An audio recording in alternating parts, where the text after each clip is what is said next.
کل آدم علیہ الصلاۃ والسلام کا کچھ واقعہ بیان ہوا تھا. قرآن میں یہ واقعہ کئی جگہ بیان ہوا ہے, اس لیے اس واقعے کو بیان کرنا بہت ضروری تھا, اور اس میں جو ہمیں اسباق ملتے ہیں ان کا تذکرہ بھی بہت زیادہ ضروری تھا.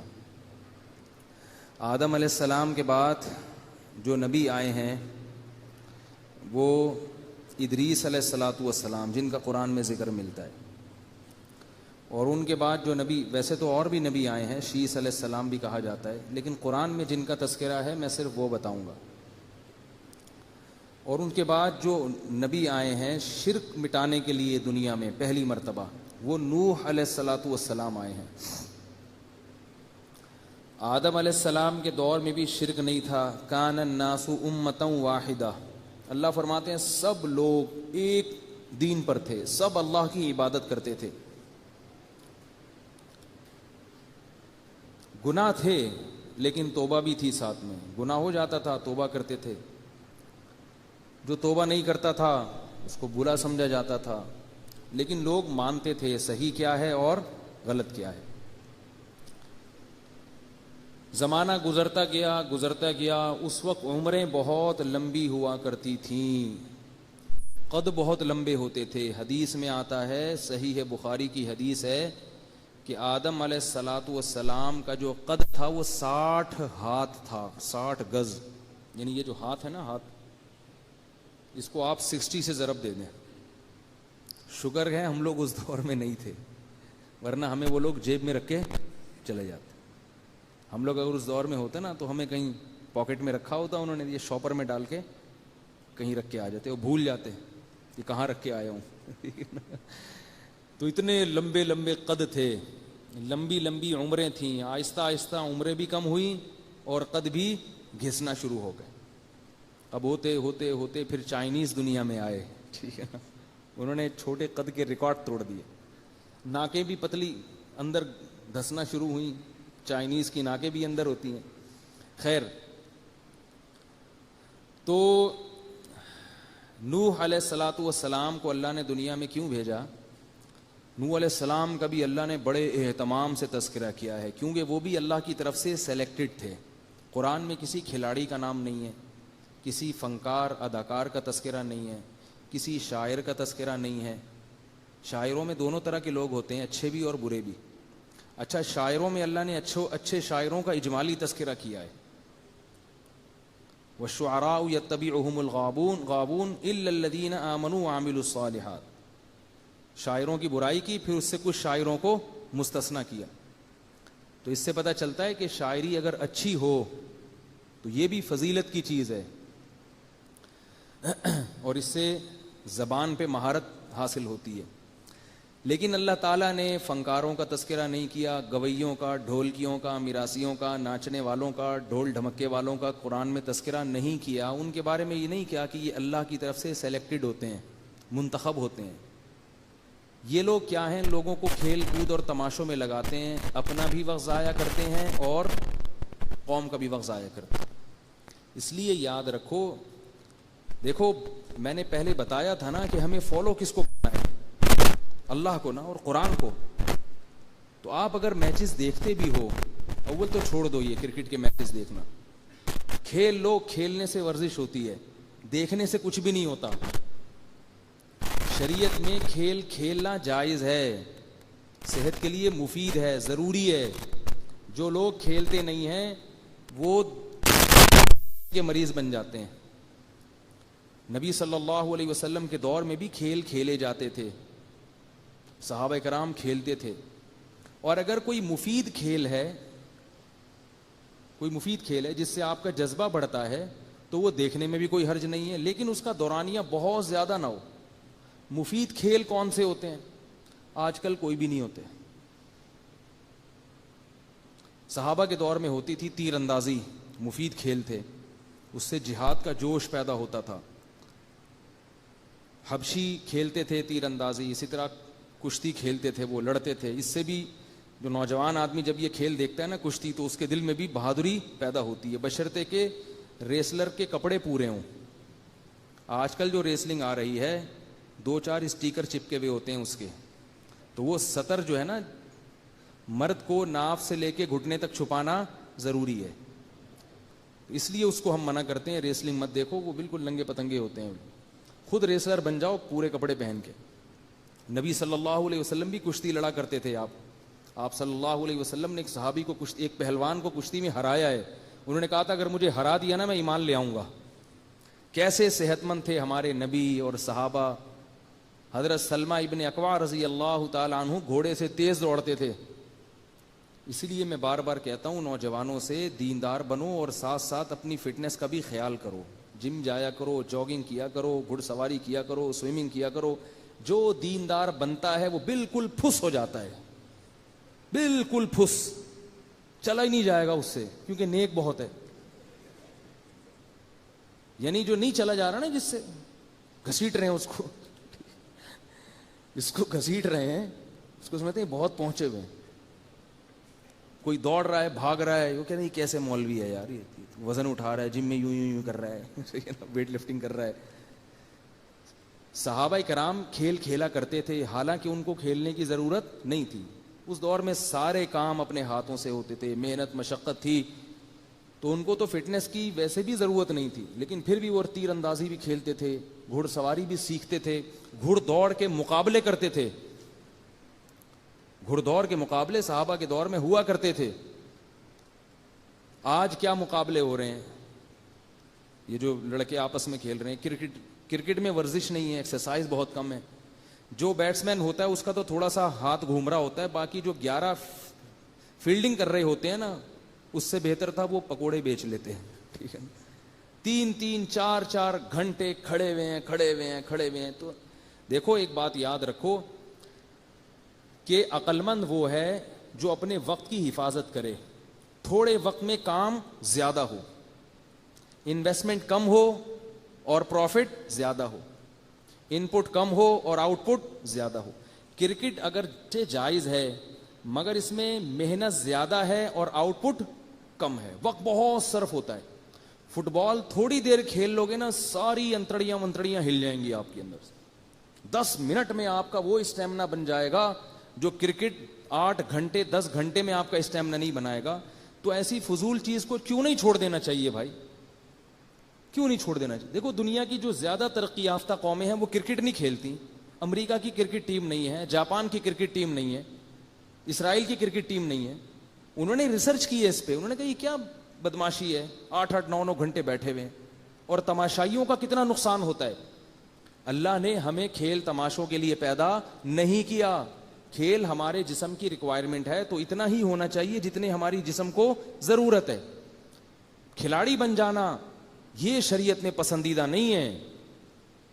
آپ اپنے دماغ کو مفید کاموں میں لگائیں، تعلیم میں لگائیں، اور اپنے دماغ کو فریش کرنے کے لیے کھیلا بھی کریں، لیکن آپ کھیل اس لیے رہے ہیں کہ میں کھلاڑی بن جاؤں، یہ غلط ہے۔ کھلاڑی بننا کوئی مقصود نہیں ہے۔ صحابہ کرام جو کھیلتے تھے اس لیے نہیں کھیلتے تھے کہ کھلاڑی بن جائیں، تبھی صحابہ کھلاڑی کی فیلڈ میں مشہور نہیں ہوئی۔ بتاؤ نبی صلی اللہ علیہ وسلم کے دور میں معاذ اللہ صحابہ میں کوئی مشہور کھلاڑی کا نام کوئی ملتا ہے آپ کو؟ کھیلتے تھے مگر کھلاڑی بننے کی کوشش نہیں کی انہوں نے، وہ مفید کاموں میں، علم میں، جہاد میں، تبلیغ میں اور بہت سارے شعبوں میں انہوں نے اپنے آپ کو لگایا۔ تو اس لیے یہ بات خوب اچھی طرح سمجھ لیں، آج سے کرکٹ سے بولو بھائی کر لو یار توبہ، وقت بچاؤ اللہ کے بندو، بہت وقت ضائع ہوتا ہے۔ میں حیران ہوتا ہوں لوگ کیسے 4-4 6-6 گھنٹے ٹی وی کے سامنے بیٹھتے ہیں۔ ہم تو کوشش کرتے ہیں ہمیں کوئی فارغ وقت ملے کسی طریقے سے تاکہ سانس لیں بیٹھ کے آرام سے۔ اتنا مزہ آتا ہے جب فارغ ہوتا ہوں نا، کسی دن سانس لے رہا ہوتا ہوں، بھائی کوئی ٹینشن نہیں ہے، سانس لو بس خالی۔ لوگ وقت برباد کر رہے ہیں، ضائع کر رہے ہیں، قیمتی بناؤ اس کو، بڑھاپے میں یہ کام آئے گا پھر۔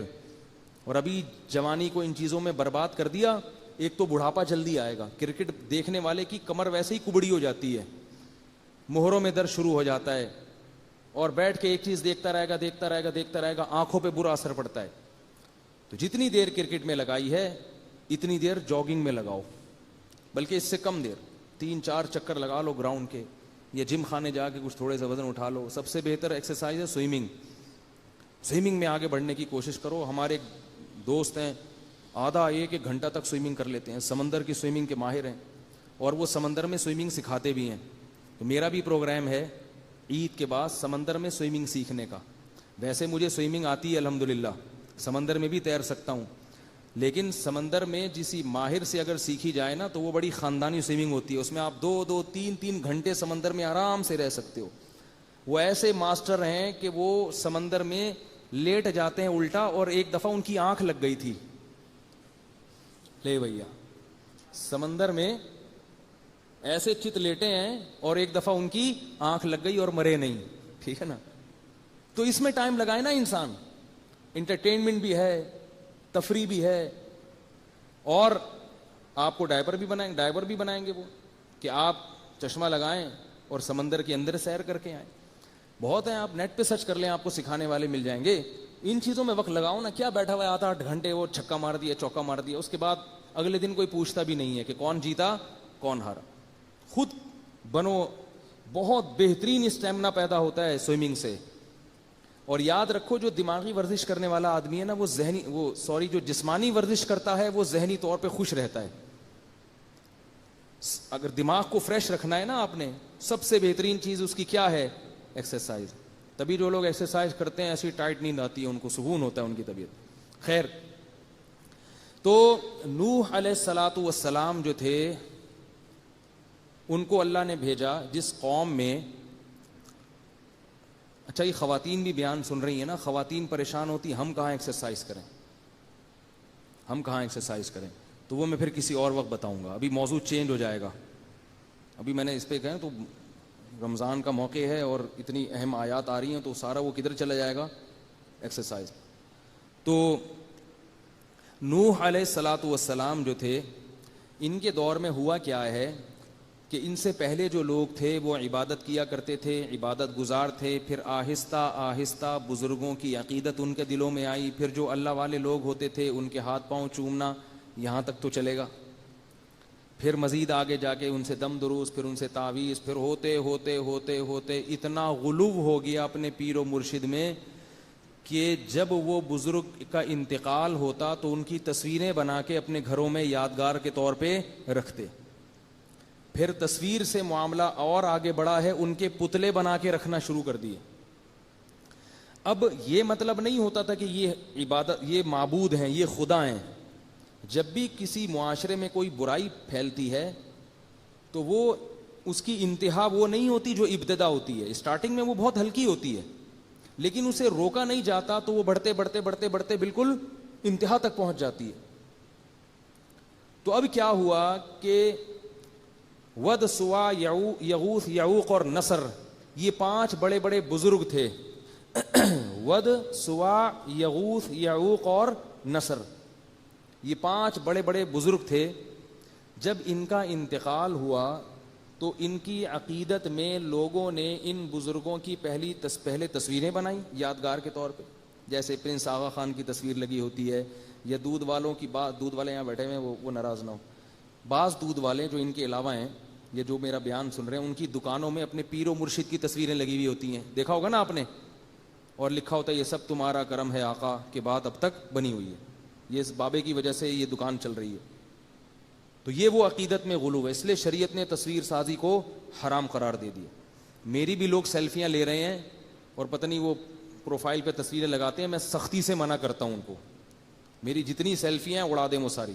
میں نے 1-2 رکھی ہوئی تھی سنبھال کے, اس میں حکمت تھی, وہ میں پھر اپنے خاص دوستوں کو بتایا. 1-2 تصویریں گوگل پہ میرے پیج پہ موجود ہیں, وہ ایک مصلحت ہے, وہ پھر ابھی وجہ ہے, اس کی کوئی ریزن ہے. وہ ڈیجیٹل تصویر ہے نا, تو اس میں ویسے ہی علماء کا اختلاف ہے, اس میں گنجائش ہے. لیکن یہ جو میری تصویریں آ رہی ہیں نا, یوں کھڑے ہوئے ہیں, یوں سیلفیاں بنا رہی ہیں. ابھی میرے سفر ہو رہے تھے تو ایئرپورٹ پہ 1-2 دوستوں نے زبردستی وہ بہت اصرار کر کے لے لی, بعد میں مجھے اس پہ بڑی ندامت ہوئی. یہ ویسے بھی علماء کے وقار کے خلاف ہے. ایک مولوی صاحب کو میں نے فیس بک پہ دیکھا, چشمہ پہن کے سمندر پہ کھڑے ہوئے ہیں, یہ پوز بنا ہوا ہے, تصویر. پھر یوں والے یہ ادھر بولا, ادھر ابھی سائڈ سے تصویر. میں نے ان کو بلایا, میں نے کہا آپ کیا چھچوری حرکتیں کر رہے ہو یار, علماء کی پہچان اس میں تھوڑی ہوتی ہے مختلف اسٹائلوں میں. تو یہ تو بہت ہی بری حرکت ہے کہ اپنی تصویریں. اب آپ دیکھو جو لوگ مسجد نبوی میں اعتکاف میں بیٹھے ہیں نا, ان کی سیلفیاں دیکھنا اب کیسی آئیں گی. مسجد حرام میں یہاں سے بہت سے لوگ جائیں گے, اعتکاف میں بیٹھیں گے, مسجد نبوی میں بھی اعتکاف میں بیٹھیں گے, وہاں سے کیا کریں گے, اپنی سیلفیاں لے لے کے فیس بک پہ ڈالیں گے. عبادت کی روح ختم ہو رہی ہے. عمرہ کرنے جاتے ہیں, بیت اللہ کے سامنے سیلفی, پھر اس اسٹائل میں سیلفی, پھر طواف میں سیلفی, پھر دعا مانگ. میں نے وہاں دیکھا ایک صاحب نے اپنی بیوی کو کیمرہ پکڑایا, بولا میری تصویر کھینچو. بیت اللہ پیچھے, وہ ادھر کھڑے ہوئے, کیمرہ پکڑایا, کہہ رہا ہے 1 منٹ بھی سر. دعا مانگنے شروع کی انہوں نے, ٹوپی پہنی, سب سیٹ ویٹ کیا, دعا ایسے یوں کر کے نا آنکھیں بنا کے دعا. اس نے تصویر کھینچی. تو مجھے وہ بچپن میں ایک 50-50 ڈرامہ آتا تھا, توبہ کر لی ہم نے, چھوڑ دیے, لیکن بچپن کے کچھ قصے یاد رہ گئے ہیں. تو وہ ڈرامہ مجھے یاد آیا کہ وہ بڑا مزاحیہ پروگرام آتا تھا 50-50. اس میں ایک بچپن میں ہم نے دیکھا, تو اس میں ایک قصہ یہ ہوا کہ خاتون اپنی بیٹی کو رخصت کرتے ہوئے رو رہی ہیں, جیسے روتی ہیں عورتیں. اب رخصت کرتے ہوئے روتے ہوئے اس کو لا رہی ہیں, گاڑی میں بٹھا رہی ہیں, ہو میری بیٹی, اور تو یہ نصیحتیں کر رہی ہیں, اپنے شوہر کا دل خوش رکھنا, سسرال کو آباد رکھنا. روتے روتے اس کو گاڑی میں بٹھایا. وہ ویڈیو بھی بن رہی ہے. تو کیمرے والے نے کہا کہ وہ میں نا پلے کا بٹن دبانا بھول گیا تھا. خاتون کہتی کمبخت تیرا ناس ہو, اتنی مشکل سے میں روئی تھی. ٹھیک ہے, وہ تو ریکارڈنگ ہو رہی ہے نا. اب پھر ریورس ہوئی, دوبارہ دلہن کو وہاں سے نکالا, بولا چل کمبخت پیچھے آ واپس. ٹھیک ہے, دوبارہ سے, اب دوبارہ سے اسی سٹائل میں رو رہی ہے, کیونکہ شادی کی ریکارڈنگ ہو رہی ہے. تو لوگ کیا کہیں گے, بھائی ریکارڈنگ ہوئی اور اس میں ماں روئی نہیں. تو یہ ریکارڈنگ والا حساب کتاب ایسا ہی ہوتا ہے. تو وہ بھی جو ہے نا وہاں عمرہ کرتے ہوئے بیت اللہ کے سامنے اپنی سیلفیاں, چھوڑ دو بھائی, قبر میں جاؤ گے یہ ساری چیزیں ختم ہو جائیں گی. یہ ڈیجیٹل جو کیمرہ ہے اس کا ضرورت ہی کا استعمال ہونا چاہیے.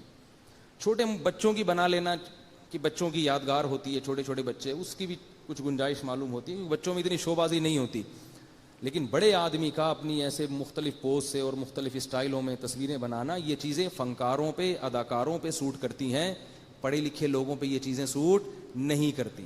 بات آ رہی ہے سمجھ میں؟ اچھا خیر, میری اگر کوئی 2-4 تصویریں دیکھیں تو وہ میں نے توبہ کر لی ہے اس سے. وہ بعض لوگوں نے بہت اصرار کر کے نا, وہ جلدی ہوتی ہے تو آدمی کہتا ہے چل بھائی جان چھوڑا یار, لیکن اب میں نے پکا عزم کیا اب نہیں بنانے دوں گا کسی کو میں. وہ اس لیے بناتے ہیں کہ وہ یوں کر کے بنائیں گے نا, اپنے دوستوں کو دکھائیں گے دیکھو میں مل کے آیا ہوں. تو بھائی وہ تو تم مل لیے, ساری دنیا ملتی ہے, اس میں کیا کون سی ایسی بات. تو نوح علیہ السلام کے دور میں کیا ہوا, انہوں نے ان کی تصویریں بنائیں بزرگوں کی, اور پھر ان کی مورتیاں بنا لی. یہاں سے بت پرستی کا آغاز ہوا تھا. یہ اسلامی یعنی اس کائنات میں یا اس زمین پہ پہلی دفعہ بت پرستی کی ابتدا ہو رہی تھی, اور اس کا مقصد ان مورتیوں کی عبادت کرنا ہرگز نہیں تھا. وہ لوگ جانتے تھے کہ ان مورتیوں کو ہم نے اپنے ہاتھ سے بنایا ہے, یہ بھلا ہماری کیا بگڑی بنا سکتے ہیں. اتنے بے وقوف نہیں تھے, لیکن انہوں نے یہ کام اس لیے کیا, انہوں نے کہا کہ یہ بزرگ اللہ کے نیک اور پرہیزگار بندے تھے, تو ہم جب ان کی مورتیاں بنائیں گے تو ہم ان سے مانگیں گے تاکہ اللہ خوش ہو جائے کہ میرے بندوں کو تم پروٹوکول دے رہے ہو. نہیں آئی بات سمجھ میں؟ یعنی عبادت اللہ کی ہوگی, اور ان کے سامنے جھکنا ایسے ہوگا جیسے ہم بیت اللہ کے سامنے جھکتے ہیں. آئی نا بات سمجھ میں؟ بیت اللہ اللہ کا گھر ہے نا, تو ہم اس کے سامنے جھکتے ہیں اور اللہ خوش ہوتا ہے میرے گھر میں. تو وہ کہتے تھے کہ ہم اللہ کے بندوں کے سامنے اگر سجدہ کریں گے اور ان کے سامنے رکوع اور سجود کریں گے تو اللہ کیا ہوگا, خوش ہوگا. حالانکہ بیت اللہ میں اور بت میں فرق یہ ہے کہ بیت اللہ پر اس بات کی دلیل قائم ہے کہ اس کو اللہ نے اپنا گھر قرار دیا ہے, جبکہ میں اور آپ جو ہاتھ سے مورتی بناتے ہیں اس میں اس کی کیا دلیل ہے کہ اللہ نے اس کو اپنا قبلہ قرار دیا ہے. تو یہاں سے شرک شروع ہوا, پھر ہوتے ہوتے پھر مزید آگے بڑھا, پھر انہوں نے ان بتوں سے مانگنا شروع کر دیا. کیوں؟ اس لیے نہیں کہ اللہ کے پاس اختیار نہیں ہے, بلکہ اس لیے کہ جیسے اللہ نے اپنے پاس اختیار رکھے ہوئے ہیں تو اللہ نے اپنے ان نیک بندوں کی مورتیوں کو بھی کچھ اختیارات دیے ہوئے ہیں, سارے نہیں کچھ.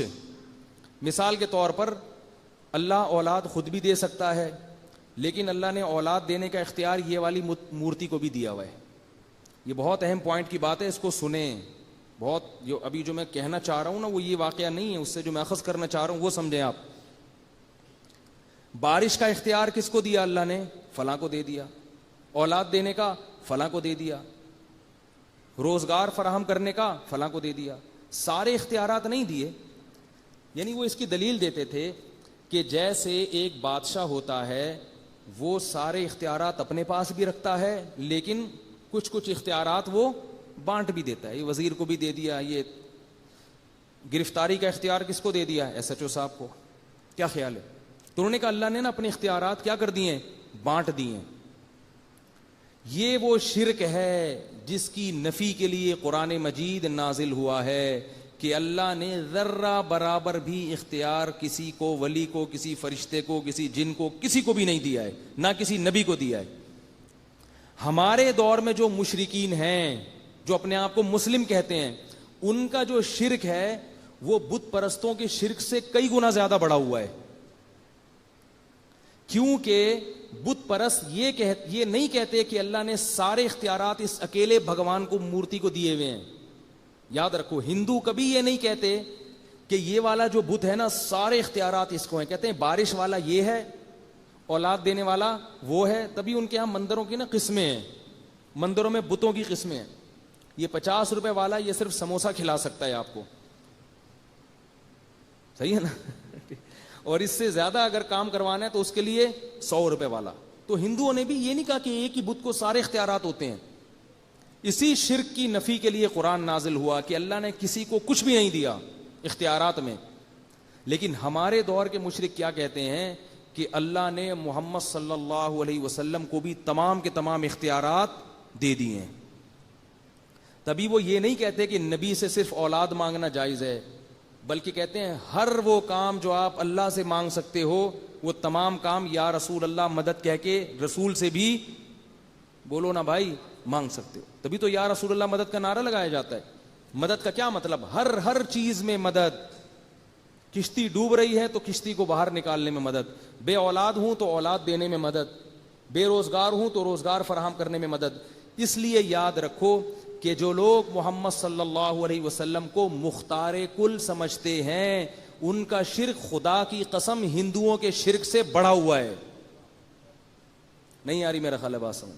یہ توحید کا مسئلہ ہے، اس میں دو نمبری نہیں ہے، لفاظی نہیں ہے، پوری کلیئر کٹ بات ہے اسلام میں جو بیان کی گئی ہے. فروعی مسائل میں تشدد جائز نہیں ہے. عقیدے کے معاملے میں دو ٹوک عقیدہ ہونا چاہیے آپ کا. اگر اس میں آپ نے ذرا لچک دکھائی تو آپ بھی الٹے لٹکے ہوئے ہوگے قیامت کے دن. امام ابو حنیفہ سے کسی نے پوچھا، ان کا مذہب ہے کہ اگر کسی نے پوچھا کہ اللہ کہاں ہے اور وہ کہے مجھے پتہ ہی نہیں ہے، انہوں نے فرمایا وہ اسلام سے خارج ہے.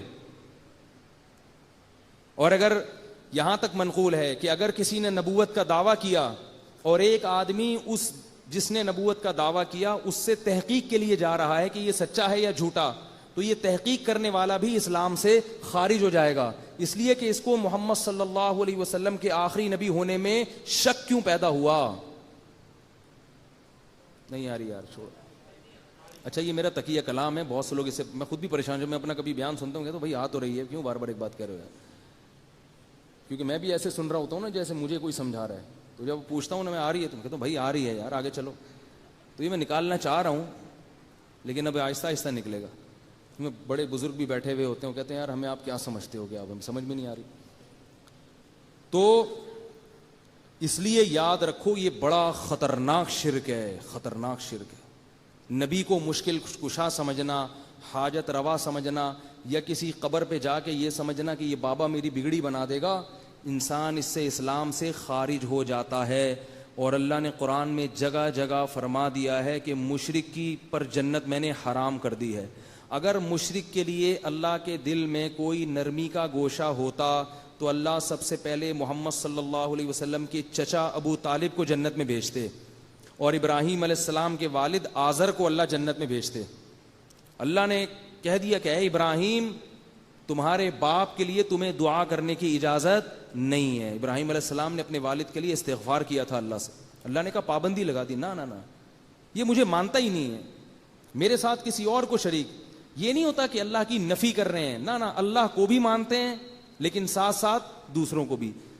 تو اللہ کہتے ہیں یہ مجھے قبول نہیں ہے. یہ بڑا غیرت کا معاملہ ہے اللہ کی. یہ بالکل ایسے ہے جیسے کوئی عورت اپنے شوہر کو کہے کہ میں آپ سے بھی محبت کروں گی جیسے شوہر سے کی جاتی ہے. اور وہ جو کلیم بھائی ہے نا، یہ وسیم بھائی محلے میں، وہ بھی مجھے ایسے ہی لگتے ہیں جیسے میرے شوہر ہوں. تو غیرت مند آدمی کیا کہے گا؟ طلاق دے کے بولے گا جب اسی سے شادی کر لے بھائی تو جا کے. کیا خیال ہے؟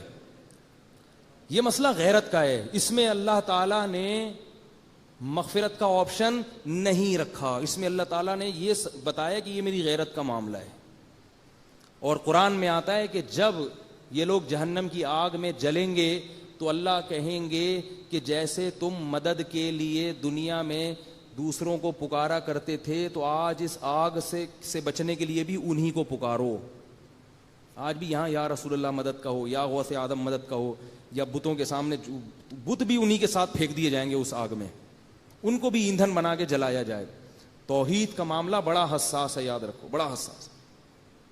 ہاں یہ ضرور ہے کہ بہت سے توحید پرست بزرگ ہوتے ہیں ہمارے اکابر میں سے, ان کی تحریروں میں کچھ ایسا کلام ہے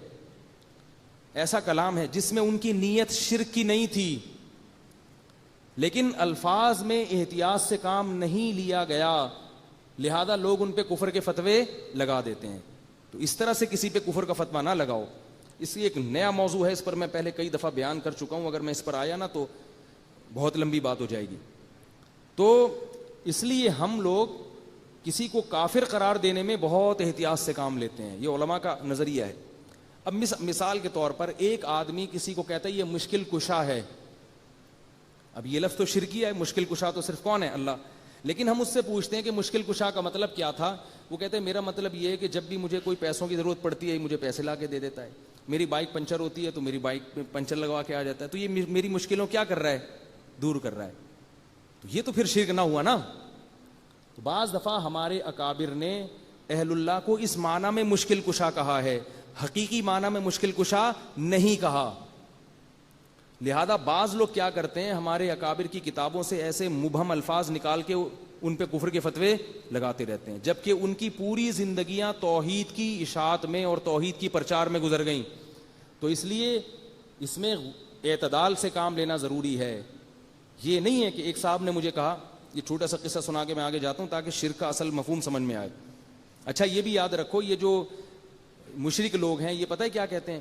کہتے ہیں جب رسول سے مدد مانگنا شرک ہے تو پولیس سے مدد مانگنا شرک کیوں نہیں ہے؟ بات آ رہی ہے سمجھ میں؟ کہہ رہے ہیں جب تم ہیلپ لائن پہ فون کرتے ہو, ہیلپ کا مطلب تو مدد ہے نا, پولیس سے مدد مانگتے ہو, بیمار ہو جاتے ہو تو ڈاکٹر سے مدد مانگتے ہو, تو اگر ہم نے رسول سے مدد مانگ لی اس کو تم شرک کہتے ہو. تو یاد رکھو دونوں قسم کی مدد میں فرق ہے. سنیں خوب اچھی طرح سے. تو ہم قرآن پڑھ رہے ہیں نا, تو توحید تو سمجھ میں آئے. سب سے پہلے توحید ہے کیا؟ ایک مدد وہ ہوتی ہے جو ما فوق الاسباب ہوتی ہے, جس کی کوئی سائنٹیفک لاجک نہیں ہوتی, اور ایک مدد وہ ہوتی ہے کہ آپ جس سے مدد مانگ رہے ہیں آپ کو پتا ہے وہ اسباب اختیار کرے گا, وہ جو میرا کام کرے گا اس کی کوئی لاجک ہوگی. آئی بات سمجھ میں؟ اس کی مثال ایسے ہے, میں آپ سے مدد مانگتا ہوں کہ یار بھائی ایسا ہے کہ مجھے پیاس لگ رہی ہے, مجھے پانی پلاؤ, میری مدد کرو. تو قحط تو نہیں پڑا ہوا, پانی موجود ہے, کولر ہے, سب کچھ ہے. آپ اٹھیں گے, ٹانگیں استعمال کریں گے, جائیں گے, نل کا کھولیں گے, گریویٹی کی وجہ سے پانی نیچے کی طرف آئے گا, نیچے گلاس رکھ دیں گے آپ تاکہ وہ ضائع نہ ہو, بھرے گا, پھر آپ لائیں گے, میرے ہاتھ میں پکڑائیں گے. تو یہ سارے کام ایسے ہیں جن کی کوئی لاجک ہے. آپ اٹھے ہیں اس لیے کہ اس کی لاجک ہے, آپ کے اندر توانائی ہے, تبھی تو اٹھیں. کیا خیال ہے؟ لیکن یہی معاملہ ایسے ہو گیا کہ صحرا میں ہے اور پانی کا نام و نشان ختم. نہیں آ رہی بات سمجھ میں؟ کوئی کولر نہیں ہے, کوئی دور دور تک پانی کا نام و نشان نہیں, کوئی کنواں نہیں ہے, اور اگر آپ نے کنواں کھودنا ریگستان میں شروع کیا تو آپ کو پتا ہے کہ میں مر جاؤں گا پیاس سے, مزید کوئی نام و نشان نہیں ہے. اب آپ آ کے اپنے دوست سے کہتے ہیں کہ یار میں تم سے مدد مانگتا ہوں کہ تم مجھے پانی پلاؤ. اب اس کے دو مطلب ہوں گے. ایک مطلب تو یہ کہ تم نے کہیں چھپا کے رکھا ہوا ہے بیٹا, یا تمہارے پاس موبائل فون ہے, تم فون کر کے منگواؤ.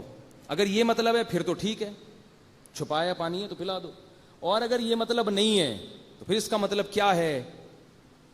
غیب سے سامان پیدا کرو بس. نہیں آ رہی بات؟ کچھ بھی نہیں ہے, بس چھو منتر کرو پانی آ جائے. یہ کام کس کا ہے بھائی؟ اللہ کا کام ہے. جادوگر جو چھو منتر کرتا ہے نا وہ نظر کا دھوکا ہوتا ہے, یا تو پانی چھپا کے رکھا ہوا تو پھر لا کے دیتا ہے, وہ چھپائی ورنہ پانی نہیں ہو اور پیدا ہو جائے, یا تو کوئی سائنسدان ہائیڈروجن اور آکسیجن کو ملا کے پیدا کرے گا, وہ بھی سائنٹیفک لاجک میں آ گیا, اور اگر یہ بھی نہیں ہے تو پھر یہ کیا ہے؟ یہ وہ مدد ہے جو اسباب سے ہٹ کر ہے. یہ کام صرف کون کر سکتا ہے؟ اللہ. بنی اسرائیل صحرا میں بھوکے پیاسے تھے, اللہ نے مدد کی, آسمان سے منو سلوا اتار دیا. سمجھ رہے ہو بات کو؟ نبی صلی اللہ علیہ وسلم کے دور میں پانی ختم, ایک پیالہ ہے, تھوڑا سا پانی ہے, معمولی سا چشمہ ہے, آپ صلی اللہ علیہ وسلم نے انگلیاں ڈالی ہیں اور پانی ابلنا شروع ہو گیا.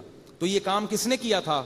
اللہ نے, نبی نے نہیں کیا یہ, کیونکہ اس طرح سے پانی پیدا کرنا نبی کے اختیار میں نہیں ہے. انگلیوں سے پانی نہیں نکلتا, اس کی کوئی سائنٹیفک لاجک نہیں ہے. چاند کے 2 ٹکڑے اگر ایٹم بم پھاڑ دیں وہاں جا کے تو ہو جائیں گے, ایٹم بم پھاڑ دیں تو چاند کے 2 ٹکڑے ہو جائیں گے. زمین پہ آپ کھڑے ہو کر چاند کو اشارہ کریں اور اس کے 2 ٹکڑے ہو جائیں, یہ کام کسی انسان کا نہیں ہے. یہ ٹکڑے کس نے کیے تھے؟ اللہ نے کیے تھے. نبی چاند کے ٹکڑے نہیں کر سکتے. اللہ نے نبی کو حکم دیا کہ آپ انگلی کا اشارہ کریں, چاند کو 2 حصوں میں تقسیم کر دوں گا. تو معجزہ جتنے بھی ہیں نا وہ اللہ کرتا ہے, وہ نبی نہیں کرتے. نبی کو اختیار نہیں ہوتا. آج ہم نے موسیٰ علیہ السلام کا واقعہ پڑھا نا, جو تلاوت کی ہم نے تراویح میں, اس میں کیا ہے؟ جادوگروں نے جب لاٹھیوں کو پھینکا ہے اور وہ سانپ, رسیاں کو پھینکا اور وہ سانپ بن گئی, تو قرآن میں آتا ہے کہ موسیٰ علیہ السلام خوف سے گھبرانے لگے. حالانکہ موسیٰ علیہ السلام کے ہاتھ میں تو لاٹھی تھی, وہ تو کئی دفعہ اژدہا بن چکی تھی, پھینک دیتے. حضرت موسیٰ کو پتا تھا کہ لاٹھی کو میں اژدہا نہیں بنا سکتا, یہ تو لاٹھی ہے, اتنے سانپ کیسے ماروں گا. اللہ کہتے ہیں میں نے موسیٰ کو وحی کی کہ اس لاٹھی کو زمین پہ پھینکو, یہ اژدہا بن کے ان سب کو نگل جائے گی. اگر موسیٰ علیہ السلام کو لاٹھی کو سانپ بنانے کا اختیار ہوتا تو حضرت موسیٰ کے دل میں خوف پیدا نہ ہوتا, وہ تو پریشان تھے, اللہ کیسے مدد کرے گا. اسی طرح جب دریا کے سامنے حضرت موسیٰ علیہ السلام آ کر کھڑے ہوئے اور بنی اسرائیل بھی, پیچھے سے فرعون آیا, تو بنی اسرائیل نے کہا موسیٰ مر گئے, آگے سمندر ہے, دریا ہے, ٹھاٹھے اس کی لہریں ہیں, اور پیچھے کیا ہے؟ فرعون, مر گئے. حضرت موسیٰ کہہ سکتے تھے کہ میرے پاس لاٹھی ہے نا, 2 ٹکڑے کر دوں گا, نکل جائیں گے یہاں سے. نہیں, موسیٰ علیہ السلام نے کہا کلا, نہیں مریں گے, میرے ساتھ اللہ ہے, مجھے پتا ہے کچھ نہ کچھ کرے گا. وہ جو یہاں تک لایا ہے وہ آگے بھی نکالے گا, اب کیسے نکالے گا یہ مجھے نہیں پتا.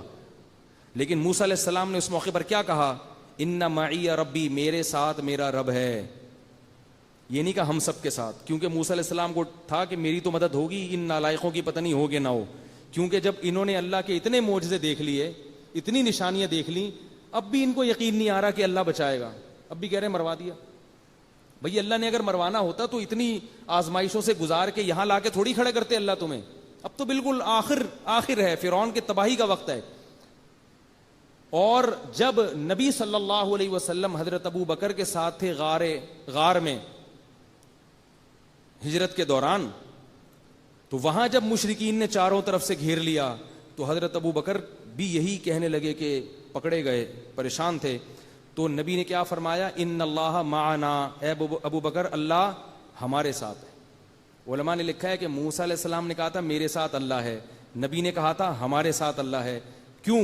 اس لیے کہ موسیٰ علیہ السلام کو یقین نہیں تھا کہ میری قوم کی مدد ہوگی کہ نہیں ہوگی, کیونکہ ان کی باتیں اس قسم کی ہیں کہ اس میں اللہ کی مدد نہیں آتی ہے. عجیب عجیب سی باتیں کر رہے ہیں. اے موسیٰ لمدرکون, مروا دیا, پکڑے گئے. اور ادھر نبی کے ساتھ کون تھے؟ ابو بکر, جو ہر مشکل میں ساتھ دے رہے تھے. اس لیے نبی نے کہا کہ جیسے مجھے یقین ہے کہ میری مدد ہوگی, ایسے ہی مجھے یقین ہے کہ اے ابو بکر تیری بھی مدد ہوگی. ایسا نہیں ہو سکتا کہ اللہ مجھے نکال لے اور تو پکڑا جائے, تو میرے ساتھ ہے جہاں بھی ہو. تبھی تو جو ہے نا سب سے بہترین دوست محمد صلی اللہ علیہ وسلم کے ابو بکر تھے. حضرت عمر کہا کرتے تھے کہ ابو بکر مجھے وہ 1 رات دے دیں غار والی, اور میری ساری زندگی کی نیکیاں مجھ سے لے لیں. مشکل میں کسی کا ساتھ دینا جو ہے نا, اس میں امتحان ہوتا ہے. مشکل میں لوگ علماء سے بڑی محبت کرتے ہیں, لیکن جب وہ کسی کو بلی آتی ہے نا ان کے اوپر, پولیس پکڑ کے لے جائے, کوئی پوچھنے نہیں آتا, ویسے لے کے جا نہیں رہی ہے پولیس, لیکن ایک بات کر رہا ہوں, 2-4 دفعہ پوچھتے ہیں کہاں ہیں یار, کہتے ہیں یار وہ ان کو پولیس والے لے گئے. چلو جب چھوٹ کے آئیں تو بتانا, ٹھیک ہے نا, ٹھیک ہے نا. یہ میں نے دیکھا ہے بڑے بڑے علماء کے ساتھ, چھوٹ کے آئیں تو بتانا یار, بیان بڑا اچھا ہوتا تھا, بیان رکا ہوا یار.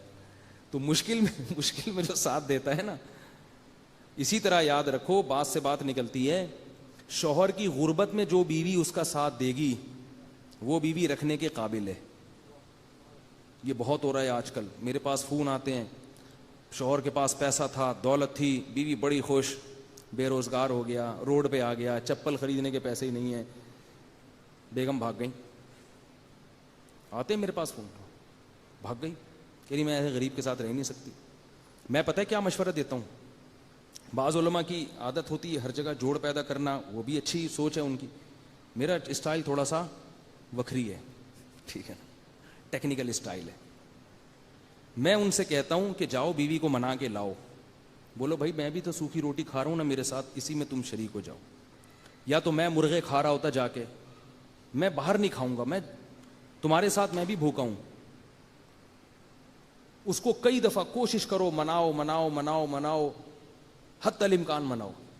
اگر وہ تمہاری اسی غربت میں واپس آ جاتی ہے تو ٹھیک ہے, لیکن اگر تمہارے پاس دوبارہ پیسہ آ گیا اور پھر اس نے کہا مجھے بلا لو, میں ان سے کہتا ہوں پھر اس کو واپس مت لے کر آؤ, یہ رکھنے کے قابل نہیں ہے. اسٹائل ہے بھائی ہمارا, کسی کو اختلاف ہو سکتا ہے, یہ رکھنے کے قابل نہیں. حضرت ابراہیم علیہ السلام جب گئے تھے نا اسماعیل علیہ السلام سے ملنے, تو اسماعیل علیہ السلام گھر پہ نہیں تھے. ان کی بیوی سے پوچھا کہ تمہارا شوہر کیسا ہے؟ اس نے کہا کھلاتا نہیں ہے, پلاتا نہیں ہے, غریب ہے, یہ وہ فلانا. وہ بیچارے غریب تھے اسماعیل علیہ السلام, ٹھیک ہے نا, وہ تو جنگل میں شکار کرتے تھے اور تو تھا ہی نہیں کچھ. تو ابراہیم علیہ السلام نے کہا کہ جب اسماعیل واپس آئے نا تو اس سے کہنا کہ تمہارے ابا تمہیں کہہ کر گئے تھے کہ گھر کا کواڑ تبدیل کر لو.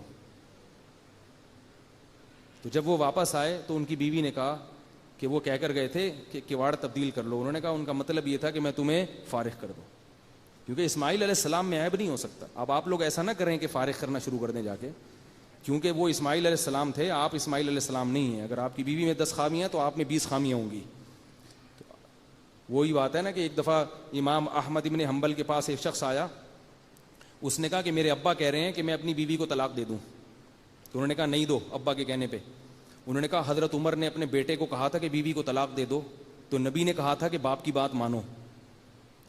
نبی نے عبداللہ بن عمر سے کہا تھا کہ حضرت عمر کی بات مانو, اپنے باپ کی بات مانو. تو پتہ یہ چلا کہ ابا اگر کہیں بہو کو طلاق کا تو باپ کی ماننی چاہیے. تو حضرت امام احمد بن حنبل نے جواب دیا حل ابو کا مثل عمر, کیا تمہارے ابا بھی عمر جیسے ہیں؟ کیا کریں یار, مطلب یہ کہ وہ ابن عمر کے ابا تھے نا عمر, وہ بہو کو طلاق دینے کا کہہ رہے تھے, تو وہ ان کے ابا کو کہا ہے. عبداللہ بن عمر کے ابا کو نبی نے کہا ہے, تمہارے ابا کے بارے میں نہیں کہا. تمہارے ابا اگر عمر جیسے ہیں پھر تو ٹھیک ہے, کیونکہ حضرت عمر اگر حکم دے رہے ہیں بیٹے کو تو اس کی کوئی معقول وجہ ہوگی, وہ خام خامے نہیں دے رہے ہوتے. آج کل جو بھی ابا کہہ رہے ہیں بہو کو طلاق دے دو, تو بعض دفعہ معقول وجہ ہوتی ہے, بعض دفعہ کوئی وجہ نہیں ہوتی, بہو کو ویسے ہی اچھی نہیں لگ رہی ہوتی بہو, اور پھر وہ کسی کی بیٹی کا خیال بھی نہیں کر رہے ہوتے کہ اس کی بیچاری کی کیا تباہی ہو جائے گی, اس کی حالت کیا ہو جائے گی. اس لیے طلاق جب بھی دینی ہو تو پہلے کسی سے مشورہ کرو, گھنٹوں گھنٹوں سوچو. نکاح کرتے ہوئے تو 6 مہینے استخارے نکالتے ہیں, طلاق میں کوئی نہیں استخارہ کرتا. اور کسی سے پوچھو, وہ آپ کو گائیڈ کرے گا کہ یہ دینے کی ہے یا نہیں ہے, دینی ہے تو کس طرح دینی ہے. خیر, تو یاد رکھو یہ جو شرک ہے نا, اسباب سے ہٹ کے کسی کو پکارنا, یہ کیا ہے؟ اصل میں شرک ہے. یہ کام صرف اور صرف کون کرتا ہے؟ اللہ. تو اب آپ سمندر کی موجوں میں پھنس گئے. ایک مثال دے کے میں تاکہ اور پختہ ہو جائیے. سمندر کی موجوں میں پھنس گئے آپ. میرا ایک کلپ ہے کہ یا رسول اللہ مدد کہنے والوں سے ایک سوال, یہی نام ہے نا عثمان بھائی, 15 منٹ کا ہے, وہ آپ ضرور سنیں یوٹیوب پہ. اس سے آپ کو پورا توحید کا ایک خلاصہ ذہن میں آ جائے گا انشاءاللہ. کیونکہ ابھی میرے اس بیان پر نا جو لوگ شرک کرنے والے ہیں ان کی دیکھنا کمنٹس الٹے سیدھے آنا شروع ہو جائیں گے, ابے یہ تو یہ مانتے نہیں, ابے یہ تو گستاخ ہیں, ابے یہ تو ہے. اور اس پہ بہت سارے سوالات ہیں میرے اس دعوے پر. اب میں ان کے سب کے جوابات دوں گا تو بات لمبی ہو جائے گی. تو ایک میں نے کلپ تیار کیا تھا, بیان کیا تھا, اس میں سے کسی نے شارٹ کلپ نکالا ہے بڑا اچھا کہ یا رسول اللہ مدد کہنے والوں سے ایک سوال, یا دنیا کے مشرکین سے ایک سوال. اس ٹائپ کا کلپ ہے, وہ پورا سن لیں تو آپ کو پوری بات انشاءاللہ سمجھ میں آ جائے گی. خیر، تو اب آپ سمندر کی موجوں میں پھنس گئے، سمندر کی موجوں میں، تو آپ مدد مانگ رہے ہیں گورنمنٹ سے، پولیس سے فون کر کے، یہ شرک میں داخل نہیں ہے. آئی بات سمجھ؟ یا آپ سمندر پہ کھڑے ہو کر زور زور سے چیخ رہے ہیں تاکہ کسی طرح سے کنارے پر آپ کی آواز پہنچ جائے، یہ بھی شرک میں داخل نہیں ہے. لیکن جب آپ بالکل مایوس ہو گئے، بھائی موبائل کی بیٹری ختم ہو گئی ہے، اتنی دور ہوں کہ ساحل پر بھی آواز نہیں پہنچ سکتی، اور کوئی نہیں ہے ابھی آواز سننے والا، اور میری کشتی ہچکولے کھا رہی ہے، اور تھوڑی دیر میں اس طغیانی میں ڈوب جاؤں گا. اب جو آپ کی مدد کرے گا یہ وہ شخص ہوگا جو کچھ کرنے کے لیے کسی چیز کا محتاج نہیں ہے. اور وہ کون ہے؟ اللہ، جس کے ارادے کا نام کیا ہے؟ ہو جانا. اس نے بغیر باپ کے حضرت مریم کو کیا، بغیر شوہر کے حضرت مریم کو کیا دے دیا؟ بیٹا دے دیا. عیسائی کہتے ہیں نا کہ بغیر باپ کے کیسے، تو اللہ تعالیٰ کے معاذ اللہ بیٹے ہیں. تو اللہ نے کہا کہ آدم اور حوا کو تو بغیر باپ اور ماں کے پیدا کیا میں نے، نہ باپ تھا نہ ماں تھا، تو بغیر باپ کے نہیں پیدا کر سکتا میں. تو اللہ وہ ذات ہے جو کچھ کرنے کے لیے اسباب کا محتاج نہیں ہے. وہ چاہتا ہے ہو جا تو بس ہو گیا. جیسے اس نے کائنات کو بنایا، کچھ بھی نہیں تھا، اس نے کہا ہو جا تو ہو گئی. تو یہاں جب آپ اگر سمندر کی موجوں میں نبی کو پکاریں گے مدد کے لیے تو کافر ہو جائیں گے. یہ مطلب ہے یا رسول اللہ مدد، ٹھیک ہے نا، یہ والا شرک. سمجھ میں آ رہی ہے بات؟ اب لوگ مسجد میں بیٹھے ہیں، یا رسول اللہ انظر حالنا، ہماری بات سنیں. اس کی کوئی لاجک ہے؟ کیسے مدد کریں گے بھائی تمہاری؟ یہ شرک ہے. اور قرآن میں مسجد کے بارے میں اللہ کا کیا ارشاد ہے؟ وَأَنَّ الْمَسَاجِدَ لِلَّهِ فَلَا تَدْعُوا مَعَ اللَّهِ أَحَدًا. مسجدیں کس کا گھر ہیں؟ اللہ کا. اللہ کے سوا یہاں کسی کو مت پکارو. اتنا ہمارے اسلاف نے اس کا خیال کیا کہ رسول اللہ صلی اللہ علیہ وسلم کی قبر پہ جب عمر بن عبدالعزیز نے 4 دیواری کھڑی کی ہے اس کو محفوظ کرنے کے لیے، تو 5 کونوں والی عمارت بنائی ہے، 4 کونوں والی عمارت نہیں بنائی ہے. پتہ ہے آپ کو؟ یہ ہمارے نبی کی جو قبر ہے نا وہ چاروں طرف سے پیک ہے، تو وہ جس چاروں طرف جو دیوار ہیں اس کے 5 کونے ہیں، 4 کونے نہیں ہیں. کیوں؟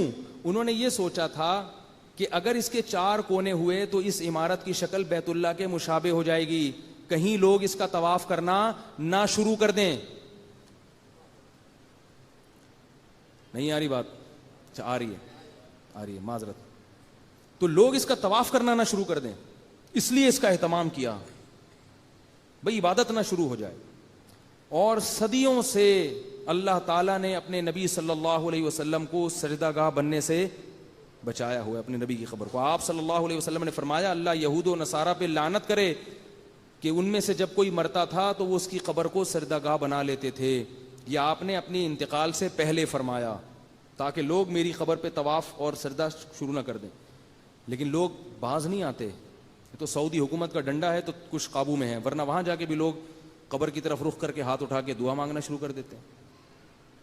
وہ منع کرتے ہیں بھائی وہاں تو ہاتھ اٹھا کے دعا مانگنا اس لیے بھی ناجائز ہے کہ یہ وہم بھی نہیں ہونا چاہیے کہ آپ نبی سے مانگ رہے ہیں.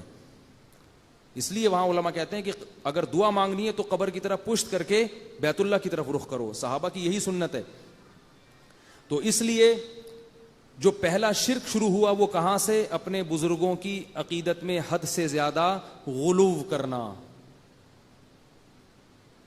اور ان کو سمجھنا کہ یہ بگڑی بنا دیں گے. اور یہ غلو آہستہ آہستہ ہماری قوم میں بھی سرایت کر گیا ہے. عاملوں پہ نہیں آ رہا میں، لیکن بس یہ بتا دوں عاملوں کو بھی لوگ یہ سمجھتے ہیں کہ وہیں سے بیٹھے بیٹھے یہ میرے کام بنا دیں گے. وہی نہیں بنا سکتا، وہ پاگل ہے، وہ کچھ نہیں کر سکتا.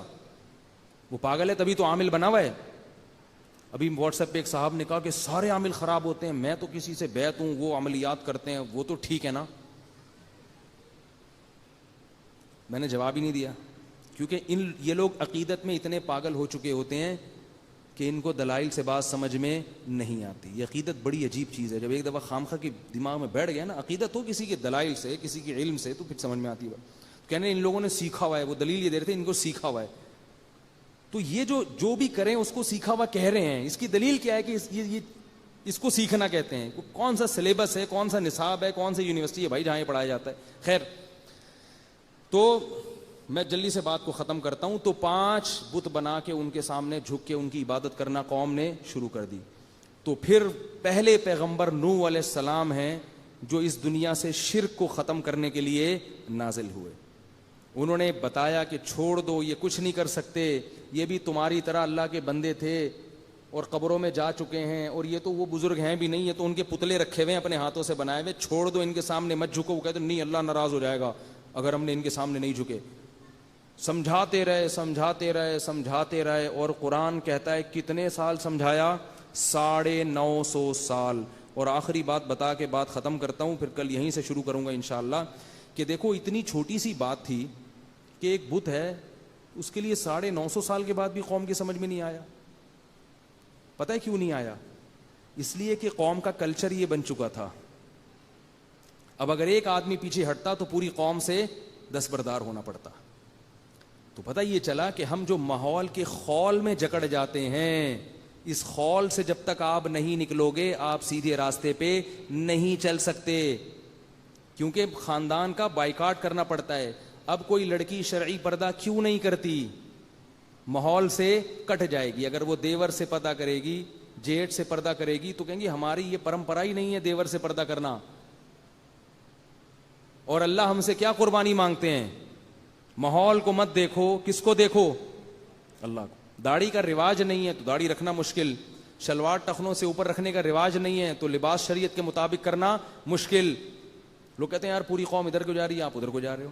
یہی تو نوح علیہ السلام کی قوم کہتی تھی, بھائی پوری قوم جا رہی ہے مندر جا کے عبادت کر رہی ہے اور آپ ہمیں مسجد لے کے جا رہے ہو. یار یہ تو پورا خاندان, رشتے, لوگ شادی نہیں کریں گے, رشتے نہیں دیں گے, خاندانی بائیکاٹ ہو جائے گا, دوستیاں چھوڑ دیں گے. تو نوح علیہ السلام نے سمجھایا چھوڑ دیں دوستیاں, تو قبر میں تھوڑی جائیں گے تمہارے ساتھ. نیک لوگوں سے تعلق پیدا کرو جو ایمان لا رہے ہیں, وہ ایک نیا خاندان بسا لیں. بھائی نہیں آ رہی میرا خیال ہے بات؟ تو اس لیے اللہ کے بندو, تم تو دیندار لوگ ہو, تم پردے والی لڑکیوں سے شادیاں کیا کرو. سمجھ رہے ہو؟ کیونکہ ان کو رشتے نہیں ملتے آج کل پردے والیوں کو. سسرال ٹانگ اڑا دیتا ہے کہ بھئی ہم کیسے, یعنی دیور سے پردہ کرے گی اور یہ ہو گئے, تو سارے مسائل کھڑے ہو جاتے ہیں اس میں. وہی اپنی ایک کالونی بناؤ بھائی, اپنا ایک خاندان آباد کرو. تو کٹنا پڑے گا. ہاں رشتہ داری توڑنے کی اجازت نہیں ہے, اچھا تعلق رکھو, سلام دعا. پھر بھی وہ بدتمیزی کرتے ہیں تو آپ ان سے کنارہ کشی اختیار کر لو. لوگ مجھے کہتے ہیں کہ ہم اپنے بچوں کو سسرال لے کے جاتے ہیں تو وہاں ٹی وی لگا ہوتا ہے, انڈین فلمیں لگی ہوتی ہیں, بچے دیکھ کے خراب ہو رہے ہیں. میں کہتا ہوں بچوں کو نہ بھیجو سسرال. کہتے ہیں پھر وہ نانی اور نانی ناراض ہو جائیں گی بچوں کی. میں کہتا ہوں ہونے دو. نانی کو خوش کرنے کے لیے اپنے بچوں کو انڈین فلمیں دکھا کے تباہ کر دینا. یہ جو بچے جو انڈین فلمیں دیکھتے ہیں نا, جب یہ جوانی کی دہلیز پہ قدم رکھ رہے ہوتے ہیں, یہ ساری ننگی عورتیں اور ناچنے والی ان کے لاشعور میں جا رہی ہوتی ہیں, اور یہ بچوں کو وقت سے پہلے بالغ کر دیتی ہیں. ماں باپ گھننے بنے ہوئے ہیں, گھننے. بچے وقت سے پہلے بالغ ہو رہے ہیں, پھر غلط ایکٹیویٹیز میں لگ جاتے ہیں. یہ جو 12-13 سال کی عمر میں, اس میں بچے میں بے انتہا شہوت پیدا ہو رہی ہوتی ہے. اس کو آپ انڈین فلمیں دکھا رہے ہو, جوان لڑکیوں کے ناچ دکھا رہے ہو, اس کو وہ زبان سے کچھ نہیں کہے گا لیکن اس کے اندر بالکل تباہ ہو جاتا ہے, وہ ہل جاتا ہے اندر سے. اتنا اس کی جو اندر یہ جو سیکس جو ہے نا یہ ابھرتا ہے, اور اتنی شہوت پیدا ہوتی ہے کہ وہ لازماً پھر غلط حرکتوں میں چھپ کے لگتا ہے. وہ ماں باپ کو پتہ بھی نہیں ہوتا, پوری زندگی پھر گندگیوں میں لگا رہتا ہے وہ, پوری زندگی. تو نانی کو خوش کرنے کے لیے بچوں کا بیڑا غرق کر دیا جائے. ہم غیر مسلموں سے کیوں سیکھ رہے ہیں بھائی؟ ان لوگوں کی تو شرم حیا غیرت سب ختم ہو گئی ہے ان کے یہاں, سب ختم ہو گیا ان کے. تو اگر ناراض ہوتے ہیں تو ناراض ہونے دو, راضی کرنے کے دوسرے طریقے اختیار کر لو. ان نے بولا بھائی ٹی وی نکال دو تو چلے جائیں گے, اور اگر بھیجنا ہے تو پھر پابندی ہو, ماں کے ساتھ بھیجو کہ جب یہ بچے آئیں گے تو ٹی وی نہیں کھلے گا. اس طرح سے حساب کتاب چلے گا تو پھر معاملہ چلے گا, ورنہ برباد ہو جائیں گے. پھر آپ روتے رہو گے بچوں کو بیٹھ کے. نانی اماں تو خوشی خوشی دنیا سے جائیں گی, دنیا سے جاتے ہائے میرے پوتے فلم دیکھا کرتے تھے میرے ساتھ بیٹھ کے, لیکن بچے کیا ہو جائیں گے؟ تباہ و برباد ہو جائیں. تو ذرا ٹائٹ حساب کتاب رکھو. تو نوح علیہ السلام نے سمجھایا, قوم نہیں مانی. کیوں؟ کیونکہ ماحول ایک طرف جا رہا تھا, نوح علیہ السلام دوسری طرف. اور نوح علیہ السلام کہہ رہے تھے کہ ماحول تمہیں کھلاتا ہے یا اللہ کھلاتا ہے؟ کھلا تو اللہ رہا ہے نا. قوم کو سمجھ میں نہیں آیا, اللہ نے پوری قوم کو اٹھا کے تباہ کر دی. تو انشاءاللہ یہ پھر آگے میں کل لے کے چلوں گا. اللہ تعالی ہم سب کو سمجھنے کی عمل کی توفیق عطا فرمائے. وما علینا الا البلاغ.